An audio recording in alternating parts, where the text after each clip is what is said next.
오늘의 주요 뉴스입니다. 이달 첫째 주와 둘째 주 모두 코로나19 신규 환자 가운데 재감염 비율이 6%를 넘어 전체 누적 확진자의 재감염 추정 비율 1.13%를 크게 웃돌고 있습니다. 이달 둘째 주 신규 확진자의 바이러스는 100% 오미크론이며 이 가운데 BA.5의 검출률이 90% 이상을 차지했습니다. 지난달 코로나19 재감염자 가운데 17세 이하 비율이 절반에 육박하는 등 최근 소아청소년 확진자 비중이 늘고 있습니다. 이런 상황에서 전국 초중고등학교의 88%가 이번 주 개학해 학교를 중심으로 감염 확산 우려가 커지고 있습니다. 지난해 10월 이후 해외에서 천여 건이 보고된 원인 불명 소아 급성 간염으로 의심되는 사례가 국내에서도 6건 추가됐습니다. 질병관리청은 지난달 신고된 9건을 심층 검토한 결과 6건이 원인 불명 의심 사례로 분류됐으며 이 가운데 1건은 상태가 심각해 간 이식 사례도 나왔다고 밝혔습니다. 국내 연구진이 100년에 한 번 올 큰 홍수에도 견뎌 제방 붕괴 시간을 늦추는 친환경 제방 보강 기술을 개발했습니다. 개발한 보강법은 반나절이면 시공이 끝나고 유지관리 비용은 기존 대비 70%까지 줄일 수 있습니다. 지구온난화로 최근 85년 사이 스위스 빙하의 절반이 사라진 것으로 나타났습니다. 스위스 취리 연방공과대학교 등은 빙하 사진 비교 분석을 통해 이 같은 결론을 내렸는데 1931년부터 2016년 사이 여의도의 30배 크기의 빙하가 녹아버렸다고 밝혔습니다.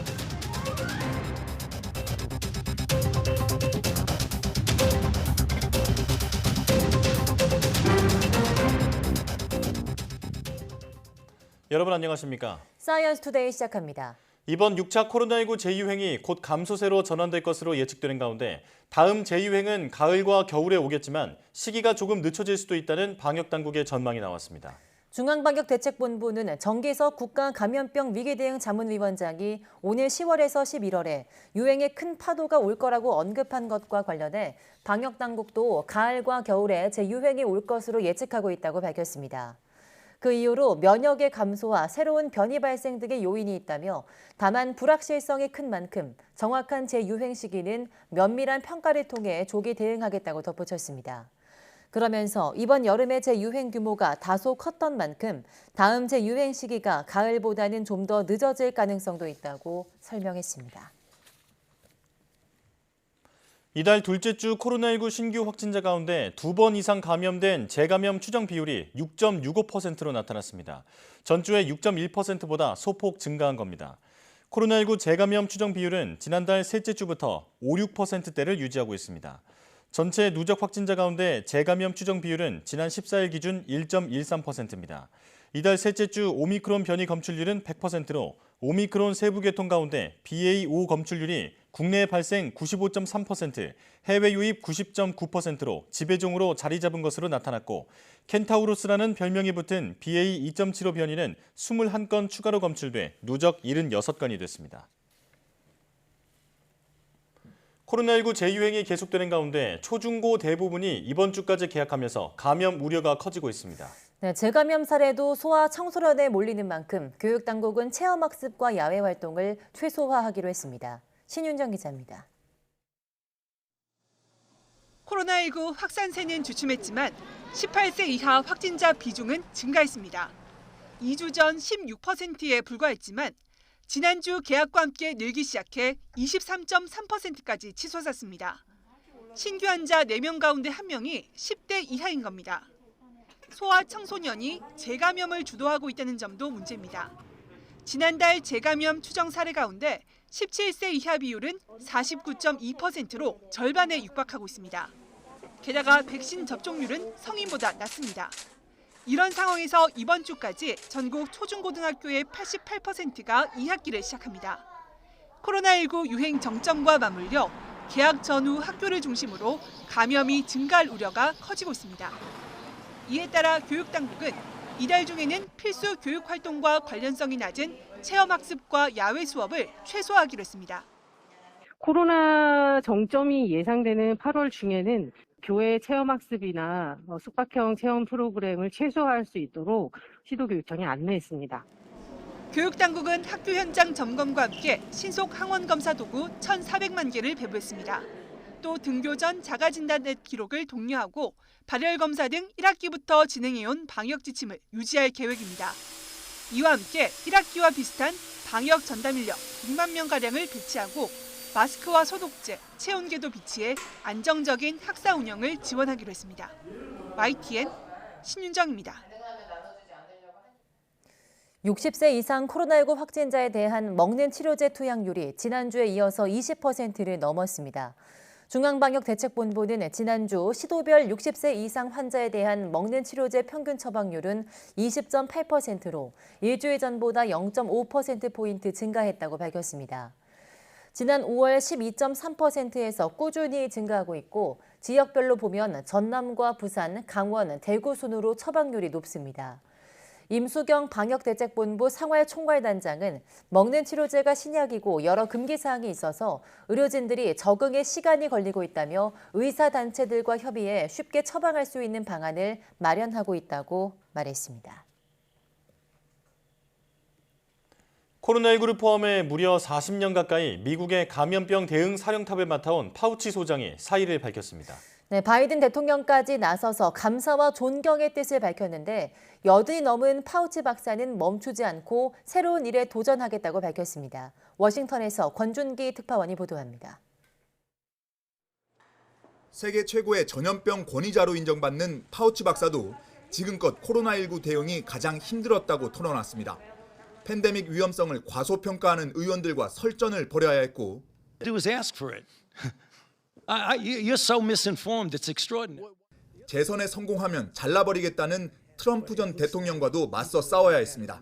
Fauci's a disaster. I mean, this guy, if I listened to him, we'd have 500,000 deaths. 극우주의자들의 살해 위협에 시달리면서도 파우치 박사는 경제보다 목숨이 우선이라는 소신을 굽히지 않았습니다. 이렇게 코로나19 대응 최일선에서 악전고투를 벌였던 파우치 박사가 사의를 밝혔습니다.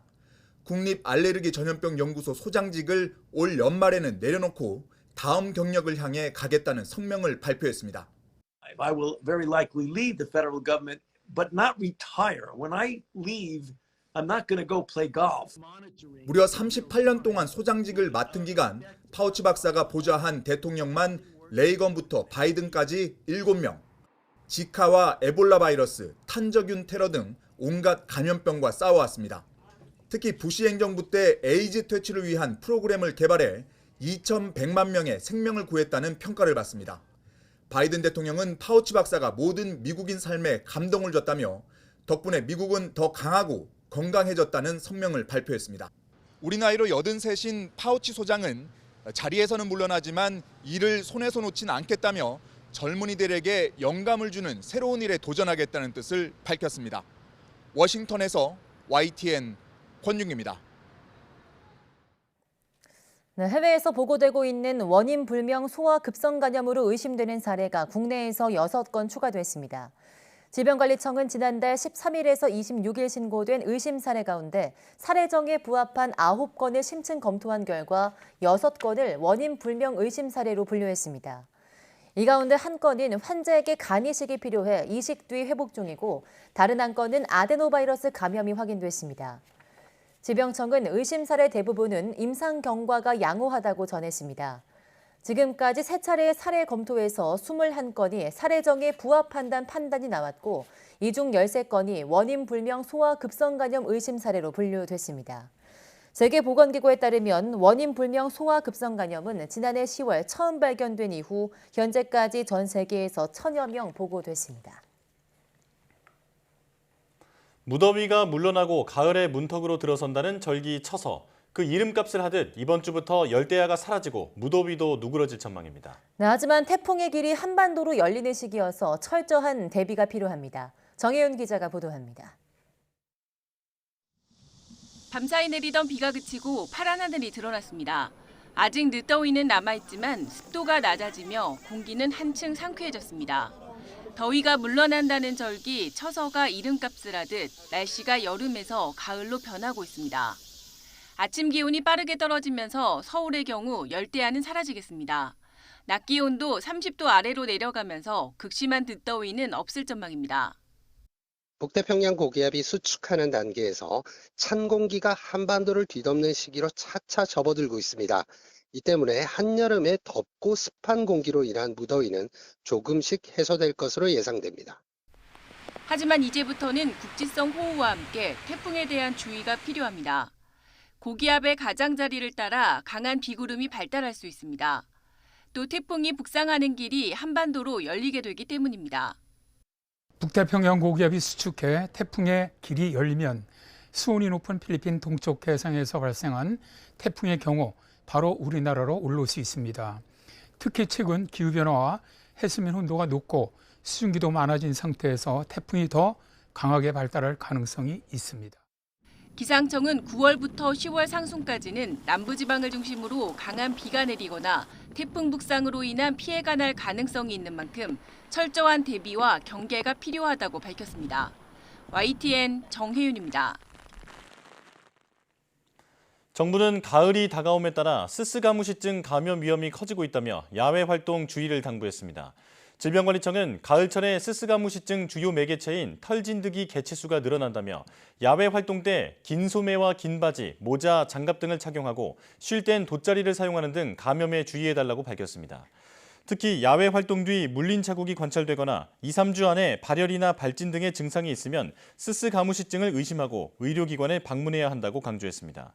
지난해 감시 결과 여름철에 산란한 털진드기 유충은 초가을에 부화를 시작해 10월 중순부터 개체수가 급증하고 10월 말에 가장 많은 개체수가 나타났습니다.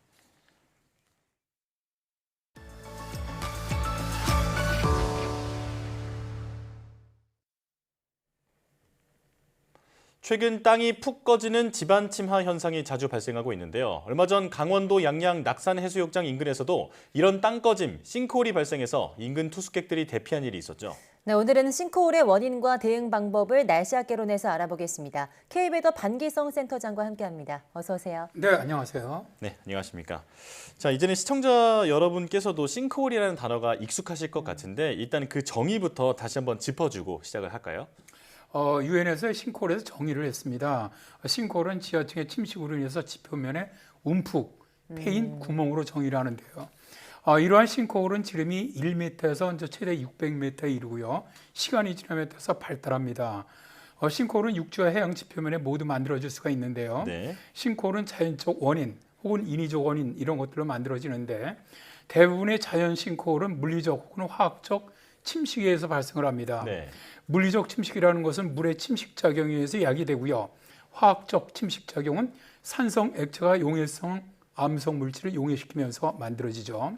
이 두 가지 현상 모두 지표면 아래 구멍이라든가 동굴의 생성으로 이어지는데 이 동굴들이 무너지면 싱크홀이 발생하는 것이죠.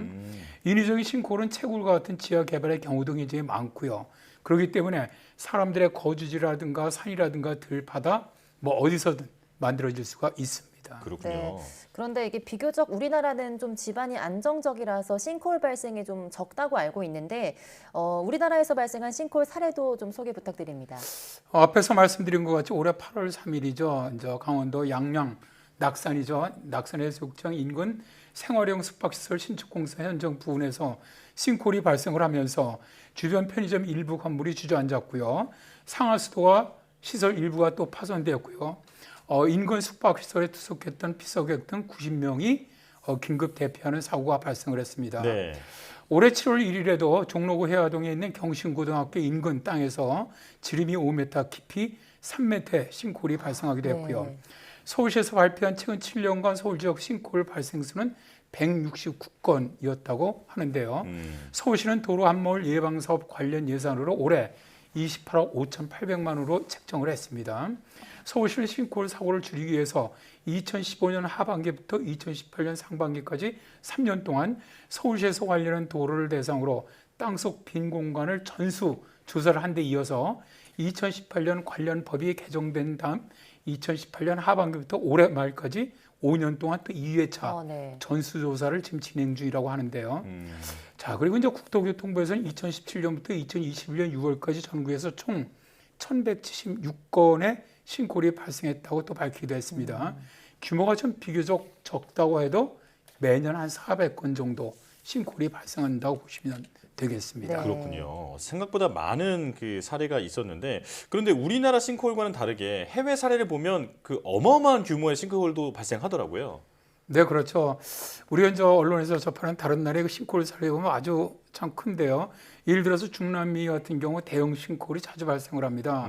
작년 12월 말에 에콰도르에서 발생한 싱크홀은 굉음과 함께 땅이 그대로 꺼지면서 가옥 5채, 마을회관, 성당, 다목적 체육시설 등을 삼켰는데 지름만 150m가량 되는 대형 싱크홀이었습니다. 네. 또 멕시코에 있는 제비동굴은 세계 최대 수직 싱크홀로 지름 50m, 깊이가 376m에 달하고요.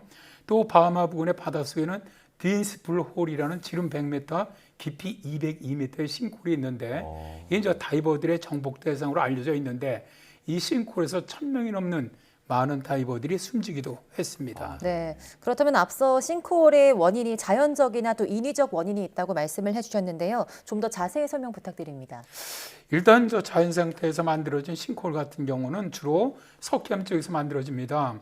석회암의 주성분인 탄산칼슘이 지하수에 녹으면서 서서히 땅이 침식되면서 용식 돌리내가 만들어지는데요. 용식이라는 말은 이산화탄소를 하면서 빗물이 석회암을 용해하는 작용을 말하고요. 돌리내는 석회암 쪽에 형성된 원형 및 타원형의 와지를 말합니다.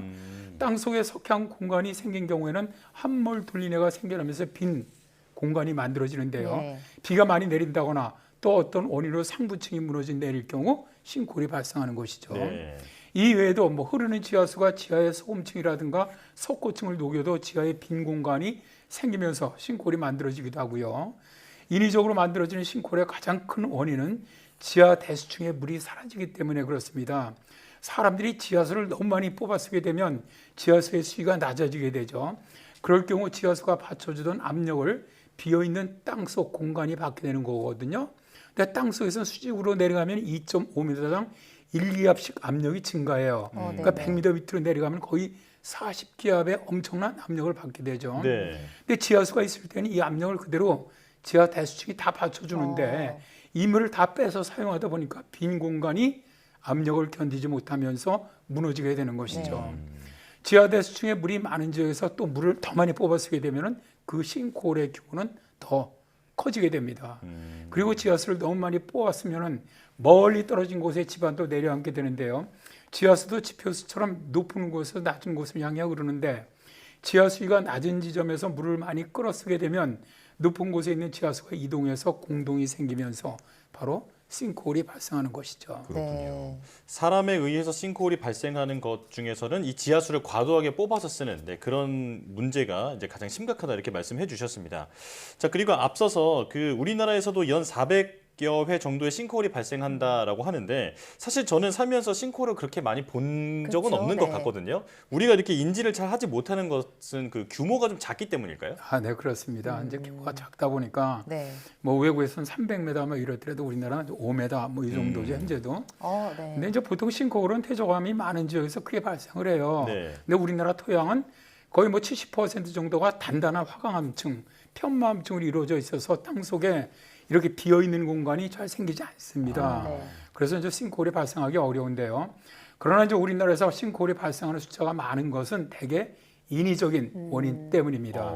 대규모 시설물을 지하에 짓게 될 경우 인근을 지나는 지하수 흐름이 바뀌면서 지하에 공동이 생겼다가 상부의 힘이 가해지게 되면 무너지게 되고요. 예. 또 상수도라든가 하수도가 손상되면서 누수가 있을 경우 지하수가 엉뚱한 곳으로 흐르면서 집안 침하가 발생하기도 하죠. 네. 또 지표수의 어떤 물길을 다른 곳으로 돌릴 경우 그동안 물이 많지 않았던 지역에 갑자기 물이 가득해지면서 집안이 약해지면서 발생하는 경우도 있고요.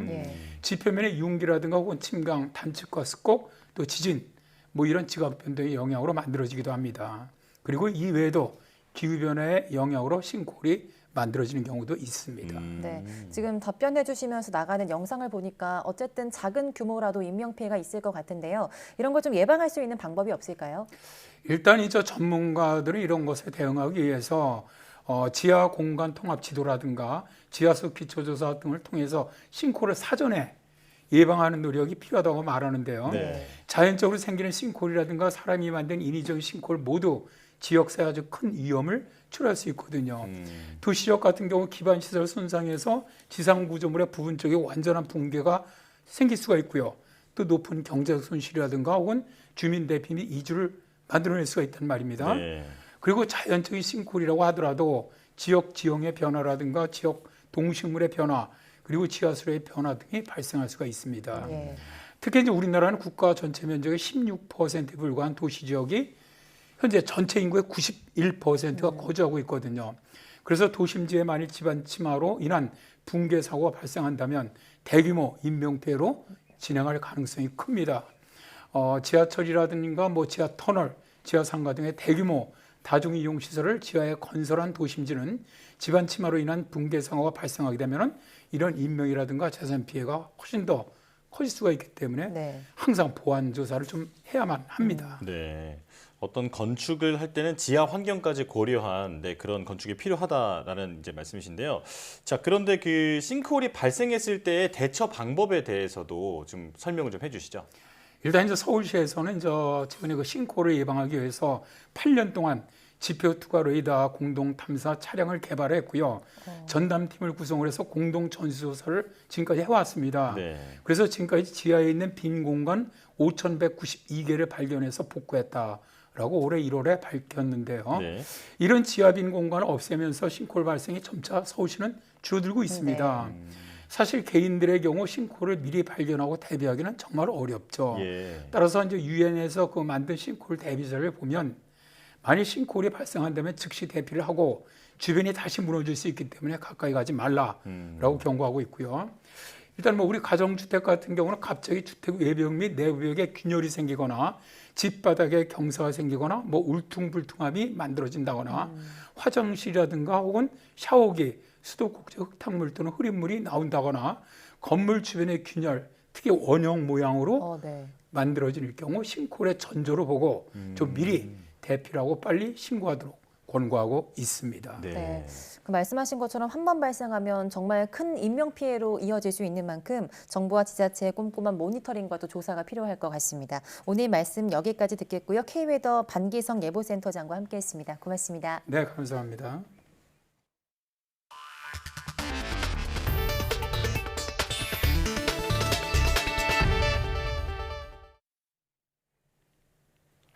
이달 초 100여 년 만에 온 기록적 폭우로 곳곳이 침수된 것은 물론 하천 제방이 무너지거나 유실돼 피해를 본 곳이 많은데요. 네, 국내 연구진이 100년에 한 번 올 큰 홍수에도 견디며 제방 붕괴 시간을 현저히 늦출 수 있는 친환경 제방 보강 기술을 개발했습니다. 양효영 기자가 취재했습니다.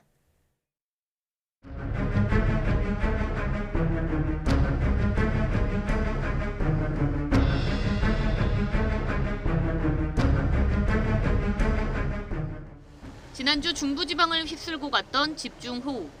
하천 제방이 무너지면서 토사가 밀려들어와 마을 진입로가 완전히 끊겼습니다. 실제로 하천 제방 붕괴의 40%가 홍수로 인해 한꺼번에 많은 물이 넘칠 때 일어났습니다. 하지만 현재 제방 높이는 80년 만에 한 번 오는 큰 홍수를 대비한 것이라 이상기후에 따른 대형 홍수에 대응하기가 어렵습니다. 그런데 국내 연구진이 바이오 폴리머를 이용해 친환경적으로 제방을 보강하는 기술을 개발했습니다. 식물에서 추출한 바이오 폴리머와 골재를 섞어 제방 표면에 보강하는 방식인데 바이오 폴리머가 접착제 역할을 해 높은 수압과 빠른 유속에도 제방의 흙 유실을 막는 겁니다. 개발된 보강 공법이 적용된 제방입니다. 단단해진 표면 덕분에 홍수가 와도 제방흙이 쉽게 무너지지 않는 걸 볼 수 있습니다. 연구진이 실제 하천 규모에서 초당 6톤의 물을 흘려 성능 시험을 한 결과 흙 제방은 15분 만에, 풀을 심은 식생 제방은 30분 만에 무너졌습니다. 하지만 바이오 폴리머로 보강한 제방은 실험 시간인 6시간 동안 무너지지 않았습니다. 개발한 공법은 현장에서 재료를 섞어 시공하는데 반나절이면 끝나며 기존 보강 공법 대비 건설 비용은 30%, 유지 관리 비용은 70%까지 줄일 수 있습니다. 저희가 단연간의 연구를 통해서 이것이 일정 정도의 건설 소재로 활용이 가능하다는 것을 저희가 판단을 했고요. 그 다음에 저희가 사용하는 이런 바이오 폴리머가 환경과 인체에 어떤 악영향을 미치는 이런 유해 물질이 용출이 되지를 않습니다. 그래서 환경적이라고 이제 친환경이라고 볼 수가 있습니다. 연구진은 개발한 기술은 바로 현장 적용이 가능한 상태이며 홍수로 인해 제방 붕괴 시점을 지연시켜 인명과 재산을 보호하는 효과를 가져올 것으로 기대했습니다. 또 친환경 재료를 사용했기 때문에 식물이 빠르게 자라 하천 생태 기능 회복은 물론 경관 유지에도 도움이 된다고 덧붙였습니다. YTN 사이언스 양우영입니다. 쏟아지는 폭우는 자연현상이지만 사람들의 잘못으로 피해가 더 커진다는 사실은 이번에도 다시 한번 확인됐죠. 비 피해를 키운 원인 가운데 하나로 빗물바지를 막은 쓰레기가 지목됐는데 물난리 뒤에도 빗물바지는 여전히 쓰레기로 꽉 막힌 모습입니다. 김혜린 기자가 현장을 다녀왔습니다. 서울 신림동에 있는 번화가입니다. 거리 곳곳 빗물바지가 오물과 쓰레기로 꽉 막혔습니다. 바로 옆에 수거함이 있는데도 빗물바지에는 담배꽁초가 수북합니다. 빗물바지 가운데 일부는 이렇게 고무덮개로 막혀있는 모습인데요. 하수구에서 올라오는 악취를 막는다며 빗물이 빠져나갈 구멍까지 막아버린 겁니다. 담배꽁초 전단지 이런 거 들어가서 그거 다 맥혀가지고 물이 채로 지하로 들어갈까 봐 내가 다 긁어내고. 서울 강남역 일대도 상황은 마찬가지입니다. 거리에는 버려진 지 얼마 되지 않은 듯 빳빳한 담배꽁초가 여기저기 널려 있습니다. 일반적인 자연현상인 나무 뿌리와 토사가 있는 경우보다 비닐이나 담배꽁초 같은 그런 쓰레기가 추가된 경우가 우수가 막힌 가능성이 상당히 더 높은 걸로 나타났습니다. 지난 8일 수도권에 내린 폭우로 서울 도심 일대가 순식간에 물에 잠기고 당시 맨손으로 배수구 쓰레기를 치운 이른바 강남역 슈퍼맨이 화제가 된 게 불과 2주 전. 유례없는 최악의 물난리를 겪으면서 빗물바지 쓰레기에 대한 문제의식도 커졌지만 상황은 전혀 나아지지 않았습니다. 아무래도 그런 거가 버려질 공간이 마땅치 않다 보니까 사람들이 더 땅바닥에 버리는 것 같고. 지자체가 주기적으로 배수구 청소 작업을 벌이긴 하지만 쓰레기가 버려지는 속도를 따라가긴 역부족입니다. 무단 투기를 막을 시설부터 우선 마련돼야 한다는 지적이 잇따르는 이유입니다. 이거 청소하고 뒤돌아서면은 버리잖아요, 담배꽁초들. 지역 같은 경우는 한 3-4번까지 하고요, 계속. 전용 수거함 같은 게 전국에 지금 총 150여 개 정도밖에 설치가 안 되어 있는 상황이거든요. 시민들이 내고 있는 폐기물 부담금으로 설치를 해주던가. 수해 한 달도 지나지 않아 꽁초 바다가 되어버린 빗물바지. 시민의식과 개인의 양심에만 기대기보다는 휴지통을 더 많이 설치하고 무단 투기 처벌은 강화하는 등 체계적인 예방책 마련이 시급해 보입니다. YTN 김혜린입니다. 지구온난화로 인해 지난 85년간 스위스 빙하의 절반이 사라진 것으로 나타났습니다. 현지 시간 23일 스위스 취리히 연방공과대학교 등은 최근 스위스 빙하 사진 비교 분석을 통해서 빙하의 변화를 관찰한 결과를 공개했습니다. 그 결과 1931년부터 2016년까지 85년간 스위스 빙하의 절반가량이 녹은 것으로 나타났습니다. 이 기간 10년마다 서울 여의도의 30배 크기인 미국 뉴욕 맨해튼 크기만한 빙하가 없어진 셈이라고 연구팀은 설명했습니다. 또 2016년 이후 최근까지 6년간 스위스 빙하의 12%가 사라지는 등 빙하가 점차 빠른 속도로 녹고 있다고 연구팀은 강조했습니다. 특히 올해는 여름 무더위 등의 상황을 고려했을 때 빙하 손실이 최악의 수준일 것이라고 연구팀의 다니엘 파리노티 박사는 전했습니다. 수도권 지역 대형 주차장에 태양광 발전기를 설치하면 국내 전기차 전력 수요의 1.4배 달하는 전기를 생산할 수 있다는 주장이 나왔습니다. 환경운동연합은 서울과 인천, 경기도 지역 282개 대형 주차장을 조사한 결과 태양광 발전으로 연간 417기가와트아워의 전력을 생산할 수 있을 것으로 보인다며 이같이 밝혔습니다. 이들은 특히 인천국제공항 주차장과 경기 일산 킨텍스, 과천 서울대공원 등의 태양광 잠재력이 높았다며 알리백 달성을 위해서 공공기관의 야외 주차장을 적극 활용해야 한다고 촉구했습니다. 초, 중등학교 코딩 교육 필수화와 관련해 조희연 서울시 교육감이 부작용을 보완할 대책이 필요하다고 지적했습니다. 조 교육감은 기자간담회에서 미래 교육의 한 요소로 코딩 교육이 강화되는 것은 불가피하다면서도 치열한 입시 경쟁 상황에서 코딩 교육이 필수화되면 사교육 등 부작용이 생길 수 있다며 이같이 말했습니다. 또 반도체 인력 양성에서도 수도권에 집중하는 경향이 있었는데 수도권과 지방이 공존하는 정책 설계를 해야 한다고 덧붙였습니다. 2분기 가계신용 잔액이 1,869조 4천억 원으로 전분기 말과 비교해 6조 4천억 원 증가했다고 한국은행이 밝혔습니다. 가계신용은 가계대출과 아직 갚지 못한 카드 대금, 즉 판매 신용으로 나눠볼 수 있는데 가계대출은 2분기 1,757조 9천억 원으로 전분기보다 1조 6천억 원이 늘어났습니다. 가계대출은 1분기에 금리 인상 등의 여파로 8천억 원이 감소했지만 다시 상승세로 돌아섰습니다. 가계대출은 주택담보대출과 기타 대출로 나눠볼 수 있는데 주택담보대출은 8조 7천억 원이 늘었고 신용대출이 대부분인 기타 대출은 7조 1천억 원이 감소해 전체적으로 1조 6천억 원이 증가했습니다. 판매 신용은 111조 4천억 원으로 4조 8천억 원 늘었습니다. 민족 대명절 추석이 3주 앞으로 성큼 다가왔습니다. 그런데 올해는 물가가 너무 올라서 추석을 어떻게 보내야 할지 걱정이 앞서는 분들이 많으실 텐데요. 네, 지난해와 비교해서 차례상 비용이 얼마나 늘었는지 윤혜리 기자가 미리 장을 보고했습니다. 예년보다 빨라진 추석에 마트에서는 벌써 차례상에 올릴 성수품 판매가 한창입니다. 매년 돌아오는 추석이지만 올해는 유독 물가가 가파르게 올라 장보기는 더 어려워졌습니다. 지금 장을 많이는 못 봤어요. 명절 대비해서 또 다시 봐야 되는데 다다음 주면 되게 비쌀 것 같아요.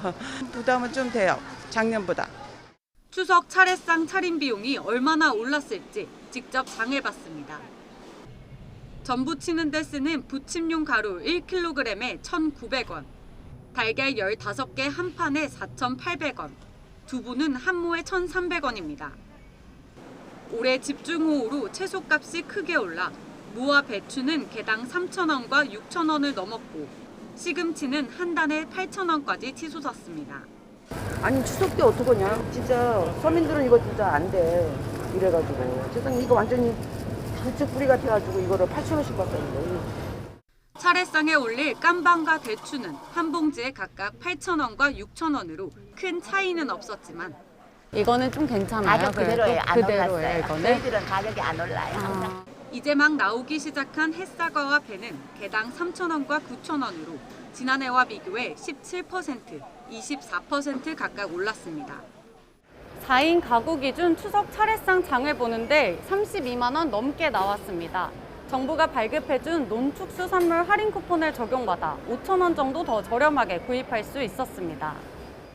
정부의 추석 성수품 할인 혜택을 받아도 한국농수산식품유통공사가 집계한 지난해 추석 차례상 평균 비용 29만 7,800원보다 8% 더 비싸진 셈입니다.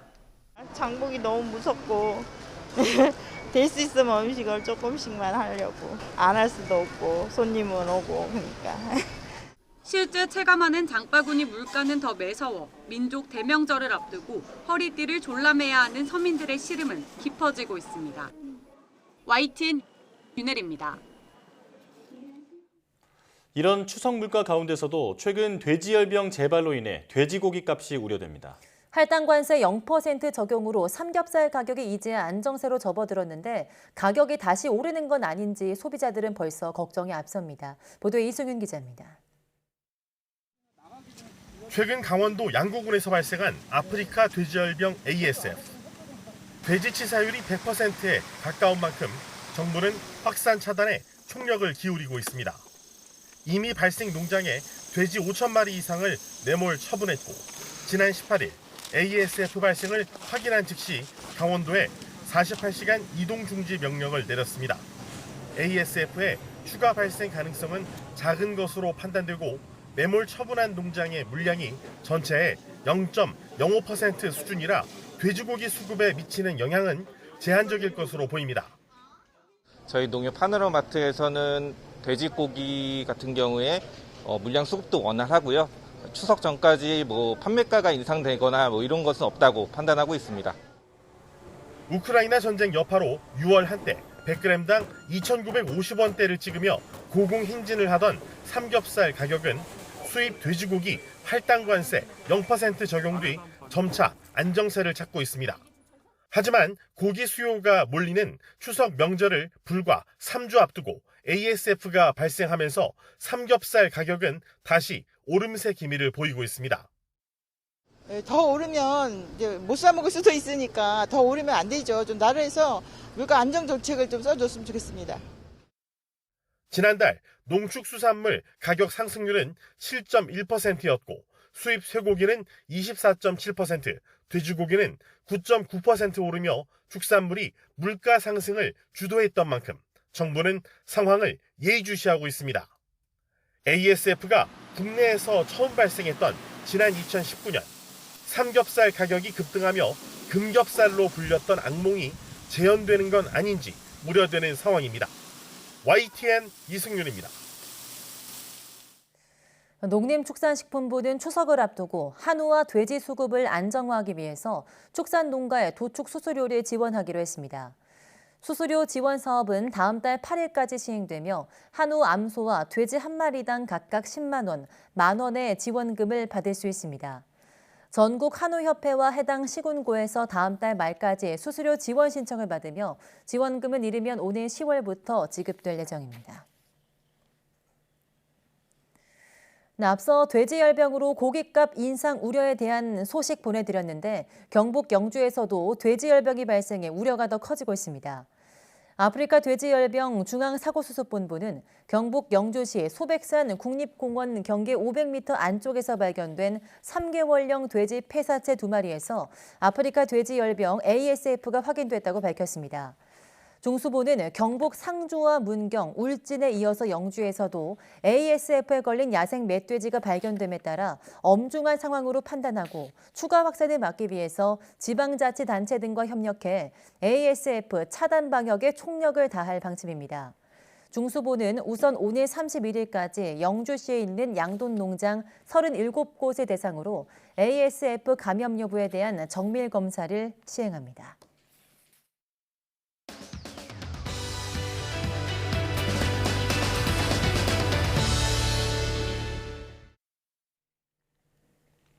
우리가 살다 보면 남으로부터 듣는 말도 많지만 나에게 스스로 속삭이는 목소리도 늘 듣게 되죠. 나의 내면에서 나를 향해 속삭이는 이 목소리를 어떻게 인지하고 또 어떻게 받아들여야 하는지 오늘 한길 사람 속은에서 자세히 알아보겠습니다. 조현주 미디어 심리학자와 함께합니다. 어서 오세요. 안녕하세요. 네, 안녕하십니까. 자, 나에게 속삭이는 내면의 소리에는 뭔가 어떤 도전을 앞두고 할 수 있다 이렇게 외칠 때도 있지만 사실 저는 뭔가 자책을 하거나 좀 부정적인 그런 얘기를 더 많이 하게 되는 것 같은데요. 심리학에서 이런 내면의 목소리를 어떻게 보는지에 대해서 설명을 해주신다고요? 네, 나의 내면에서 나를 향해 속삭이는 부정적인 소리를 심리학에서는 내면의 비판자라고 합니다. 이 목소리는 우리가 살면서 직면하는 다양한 문제들에 대해서 올바른 선택을 하도록 도움을 주기보다는 우리의 생각을 지배하고 자신감을 잃게 만드는데요. 예를 들면 내가 하는 일이 늘 그렇지 뭐. 넌 제대로 하는 게 하나도 없어. 넌 아무짝에도 쓸모가 없어.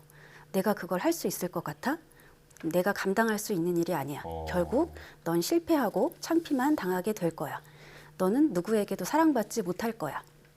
이런 부정적인 말을 스스로에게 하는 경우가 있는데요. 이는 오랜 세월 타인으로부터 들었던 비판의 목소리가 층층이 쌓이고 시간이 흐르면서 이 목소리가 익숙해지고 나의 목소리라고 착각하는 것입니다. 이처럼 내면의 비판자는 누구에게나 있고 모든 사람들이 경험하게 됩니다. 다만 자신이 얼마나 인식하는지의 차이가 있습니다. 네. 내면의 비판자가 누구에게나 있다고 하셨는데 그렇다면 이 비판자는 어떻게 형성되는 걸까요? 이 내면의 비판자는 주로 이제 부모님이나 친구, 주변 사람들에게 들었던 말일 가능성이 높습니다. 이런 말들이 부정적 암시가 되어 우리 내면에 내사되는데요.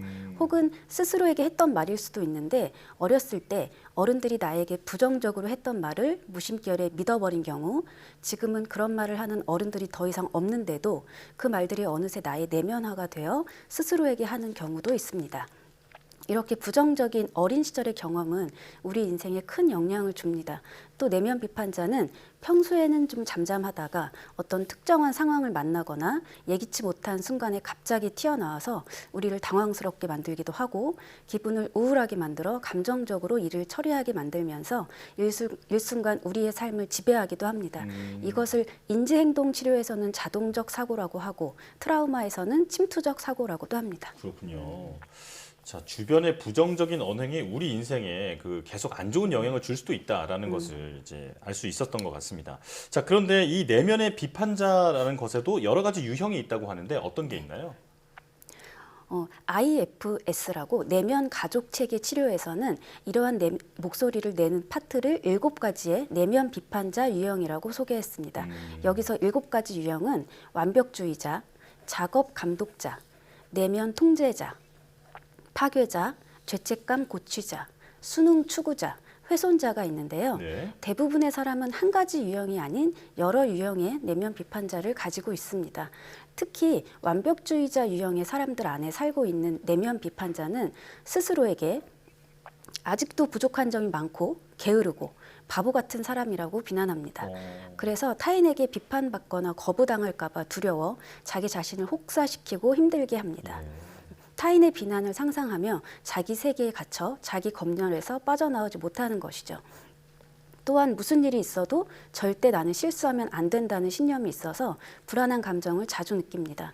또 일을 할 때는 지나치게 신중하고 진지해서 모든 상황을 끊임없이 평가하고 문제에 집착하느라 일하는 즐거움을 잃어버리기도 합니다. 말씀을 듣다 보니까 이 내면 비판자가 우리를 더 불안하게 만드는 것 같은데요. 내면 비판자가 우리 안에서 또 어떻게 활동하는지도 궁금합니다. 네, 내면 비판자는 불안이나 자기 비판으로도 말할 수 있습니다. 이는 자녀가 어떤 속상한 일도 당하지 않도록 늘 머리 위에서 맴도는 헬리콥터 부모와 비슷합니다. 넌 할 수 없고 창피만 당할 거고 내가 감당할 수 있는 일이 아니라고 말합니다. 바보 같은 모습을 들키지 않으려면 그냥 가만히 있으라고 가르치기도 합니다. 하지만 동시에 우리가 누구보다도 최고이길 바랍니다. 부모가 자기 자식이 특별한 아이라고 생각하듯이 우리 내면의 비판자도 우리가 특별하기를 기대합니다. 최고의 모습만 보이길 바라고 더 잘하길 바라고 완벽하길 바랍니다. 그래서 당당히 나서기를 바라면서 동시에 그럴 능력이 없다고 주입시킵니다. 이게 우리의 안전을 보장하려는 좋은 의도도 있지만 한편으로는 우리를 더욱 불안에 떨게 만드는 것이죠. 이렇게 내면의 비판자는 확성기를 들고 우리의 장점을 좀 몰아내고 단점에 집중하게 만듭니다. 내가 당당히 나서기를 바라면서 동시에 너는 그럴 능력이 없어라고 이제 계속 헬리콥터처럼 주변을 돌면서 주입을 시킨다고 하니까 참 경계해야겠다 이런 생각이 드는데요. 자, 그런데 이 내면 비판자와 관련돼서 아주 흥미로운 연구 결과가 하나 있다고요? 네, 호주의 심리학자 주디스 윌슨 박사와 로날드 라피 박사는 불안장애가 있는 사람들을 대상으로 연구를 진행했습니다. 불안장애가 있는 사람들과 그렇지 않은 사람들에게 성격을 묘사하는 단어들을 보여주었는데요. 단어의 절반은 지루한, 무지한, 게으른, 이기적인 등의 부정적인 단어였고 나머지 절반은 존경할 만한, 능력 있는, 영리한, 따뜻한 등과 같은 긍정적인 단어였습니다. 그리고 그 단어가 자신을 얼마나 묘사하는지 점수를 매기도록 했습니다. 또한 사람들이 각각의 단어에 점수를 매기는 시간까지 측정을 했는데요. 결과는 사회 불안장애가 있는 사람들은 따분한, 부족한, 요령 없는 등과 같은 부정적인 단어에 높은 점수를 줬습니다. 그런데 연구를 진행하면서 새로운 사실을 발견했습니다. 불안 장애가 있는 참가자들은 그렇지 않은 참가자들에 비해 점수를 매기는 시간이 훨씬 오래 걸렸다는 것입니다. 이는 내면의 비판자가 확신하지 못했다는 뜻으로 볼 수 있습니다. 그들은 내가 정말 이럴까? 이게 정말 내 모습일까? 이렇게 고심했는데요. 결정적으로 내면의 비판자는 우리 생각만큼 강하지도 자신감이 넘치지도 않습니다. 이것이 내면 비판자의 한계라고 볼 수 있는데요. 우리에게 넌 할 수 없다고 말하지만 확신하지 못하고 감당하지 못할 거라고 말하지만 주저합니다. 이렇게 내면의 비판자는 이미 불안합니다. 그러니 실제로 그가 틀렸다는 것을 우리가 스스로 증명해 보여주면 됩니다. 우리는 지금까지 그가 과소평가했던 것보다 훨씬 강하고 더 능력 있고 보다 멋있는 사람일 수 있습니다. 네. 그렇다면 내면의 비판자가 틀렸다는 것을 보여주기 위해서 저희가 할 수 있는 방법은 뭐가 있을까요? 많은 연구 결과에 따르면 자기 비판은 종종 심한 역효과를 가져옵니다. 불행과 스트레스를 증가시키고 일을 미루거나 미래의 목표 달성을 훨씬 더 어렵게 만들 수 있습니다. 그래서 우리는 자신을 꾸짖기보다는 자기 연민을 실천해야 합니다. 자기 연민은 자신의 실수를 관대하게 용서하며 실망하고 당황한 순간에도 자기 자신을 돌보는 신중한 노력입니다. 내 안에서 들리는 내면 비판자의 목소리가 비난하기 좋아하던 부모님이나 과거의 누군가의 잔재라 할지라도 우리가 그로부터 자유로워지기 위해서는 스스로 자신을 책임질 줄 알아야 합니다. 큰 실수를 저질렀을 때에는 생각해보면 아직도 부끄러워서 얼굴을 붉히거나 자신이 멍청했다고 꾸짖진 않는지, 그런 실수를 하는 사람은 나뿐이라고 생각하진 않는지 그런 걸 한번 돌아보시면 좋겠습니다. 텍사스대 교육심리학 부교수 크리스틴 네프는 우리 대부분은 인생에서 나를 무조건적으로 지지하는 좋은 친구를 갖고 있다며 자기 연민이란 스스로에게 따뜻하고 힘이 되는 친구가 되는 것이라고 말했는데요. 과학적 증거에 따르면 자기 연민은 우리의 정서적 회복력을 강화하고 건강과 행복, 생산성을 증진할 수 있다고 합니다. 예. 나를 좀 더 따뜻하게 돌봐줘야겠다라는 생각이 드는데요. 자, 자기 연민을 강조를 해주셨는데 그렇다면 자기 연민이 강한 사람의 특징은 뭘까요? 네, 영국 더비 대학에서 자기 연민과 건강한 습관 간의 연관성을 연구한 심리학자 사라더는 자기 연민이 강한 사람일수록 일반적으로 더 능동적이라고 말했습니다. 그는 자기 연민을 부모님이 건네는 선의의 조언에 비유했는데요. 부모님은 문제를 해결하기에 앞서 잠자리에 들어 일찍 일어나라고 말한다고 했습니다. 자기 연민이 강한 사람은 과도한 자기 비판에 빠지지 않고 자신을 상냥하게 대하는 방법과 장기적으로 자신에게 가장 좋은 선택이 무엇인지 알고 있습니다. 그리고 자기 연민이 강한 사람들은 실수를 바로잡는 데 더 큰 동기를 보입니다. 예를 들면 중요한 시험을 망친 후에 더 열심히 공부하고 타인의 신뢰를 저버리는 것과 같은 도덕적 차원의 실수를 만회하기 위해서도 더욱 단호한 태도를 보입니다. 이렇게 자기 연민은 일종의 안정감으로 과도하게 자기 방어적이거나 절망감에 젖어들지 않고 자신의 나약함을 마주하며 삶의 긍정적인 변화를 이끌 수 있도록 하는 것입니다. 많은 사람들이 실수를 범한 후에 강한 자기 비판에 빠지지만 그럴 때일수록 내면의 비판자 목소리에 휘둘리지 않고 내 마음을 잘 지켜내기 위해서 자기 연민을 키우시길 바랍니다. 네. 오늘 이야기를 계속 나눠보니까 그 진짜 나를 위한 목소리가 무엇인지 구분하는 능력이 좀 필요할 것 같습니다. 조현주 미디어 심리학자와 함께했습니다. 고맙습니다. 감사합니다.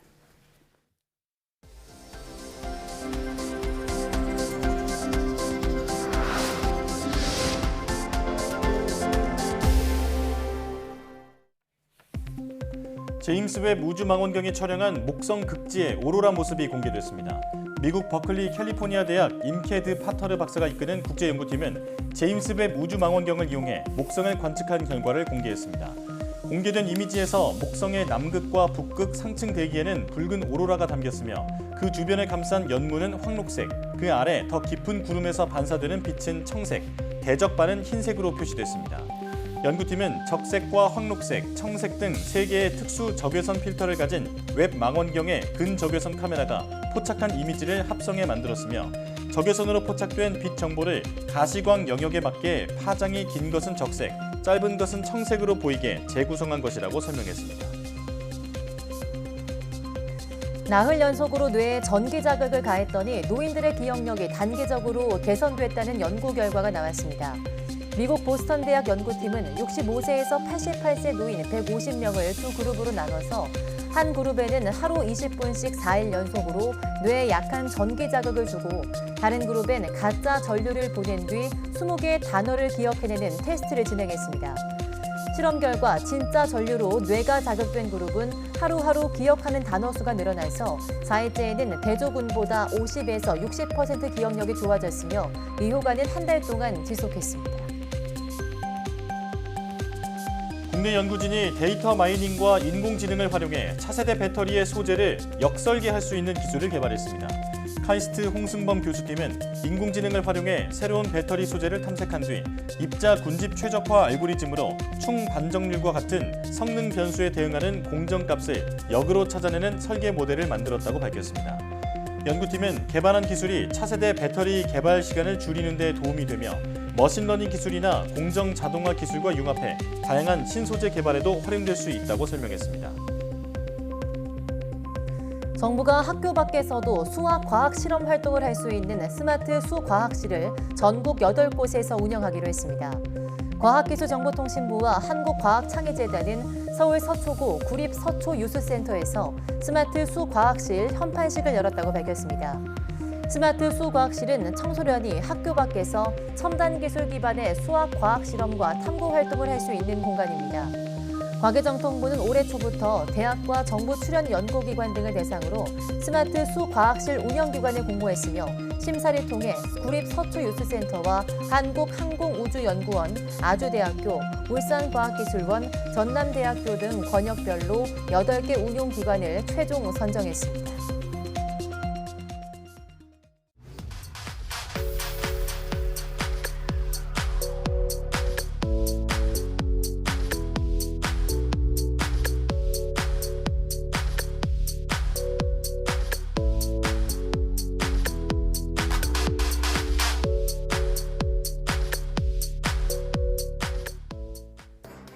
무더위가 기승을 부리다가도 처서만 지나면 마법처럼 선선한 바람이 분다는 처서 매직이 올해도 역시 나타나겠습니다.